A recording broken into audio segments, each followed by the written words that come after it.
mizindalo gijo yogereko eri bannayuganda.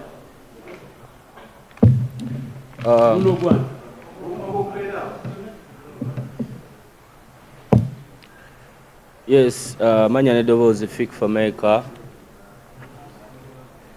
Era nga tuli wano eno ku nsonga y'ekivvulu kye twategese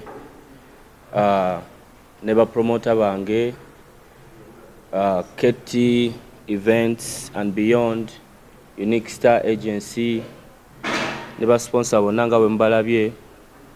Ensonga enkulu lwaki tuli wano kwongera kubajjukiza na kwongera kubayita ennaku z'omwezi nga 26 January, next week, next Friday, tulina show egenda okubeera Elugogo Cricket Oval. So I'm super excited. Ndi musanyufu nnyo. I can't wait to see my fans. I can't wait to see my people. I've really worked so hard to make it here. So nsaba abawagizi bange mwenna, buli ali eyo ng'onyumirwa music wa Fik Famaica, buli ali eyo ng'owagira brand Fik Famaica, buli ali eyo ng'onyumirwa music wa Uganda, mujje Elugogo ennaku z'omwezi nga 26 tunyumirwe. Tugenda kwekyanga, tugenda kweyagala, tugenda kwetala n'ebinaddirira binaatusangayo nze bwe nkola ki? Nze bwe ndaba bwe paba. So sisobola mbambuliraza amaanya nnyo obuteebaza basponsa bange okunnyambako to make this happen. Njagala kwebaza nnyo Jessa, njagala kwebaza nnyo abakulu abagenda okuba nga batuliisa ku lunaku olwo. Ssebo ogenda kuba nga onyumirwa omubali nga woomeketako. Of course Coca-Cola, tugenda kulya tugenda kunywa. Of course Coca-Cola, Vision Group,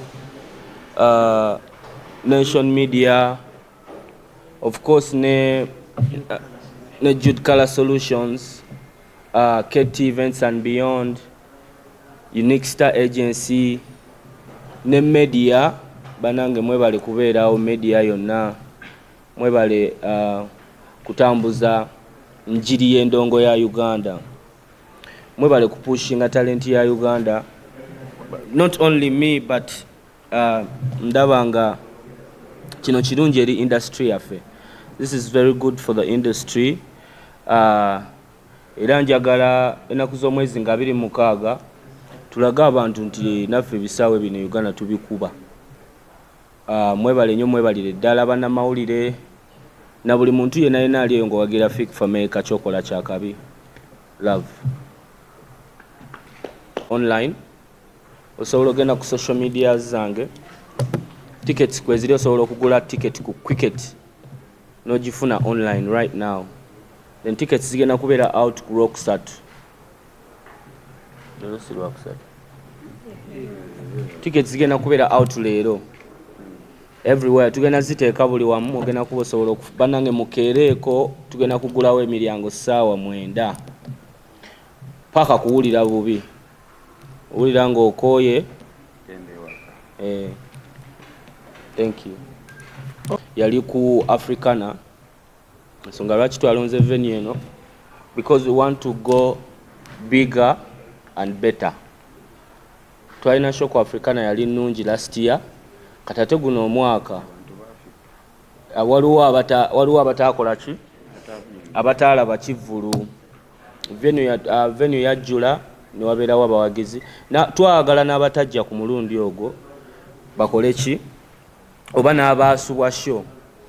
Guno omwaka tufunye venue nga nneneko okusingako kweri.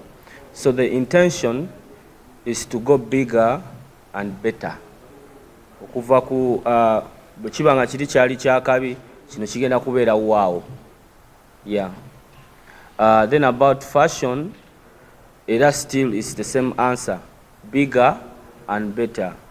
With fashion, with music, with the venue, media, sponsors, everyone goes bigger and better. That's the intention.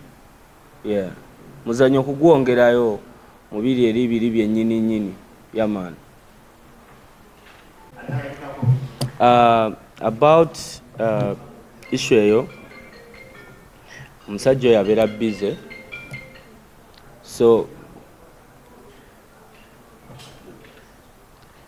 sandyagadde simanyi kituufu right now. I'm not sure about it.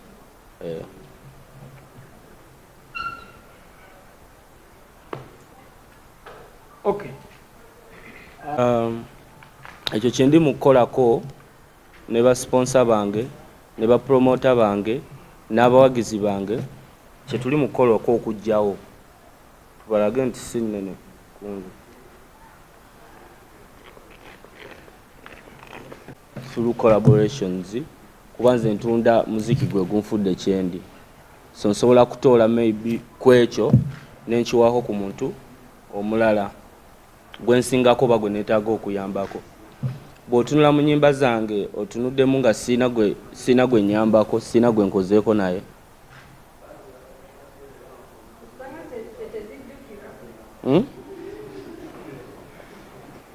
Wangi? Tezijjukirwa? Ogamba bannange obeera otegeeza nti mikwano gyange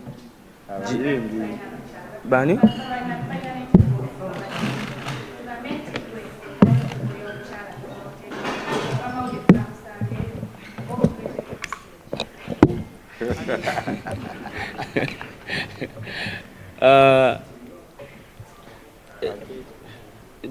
Kyo gye tugendako ya kuyimba, si ya kwanjula oba nti mbaga.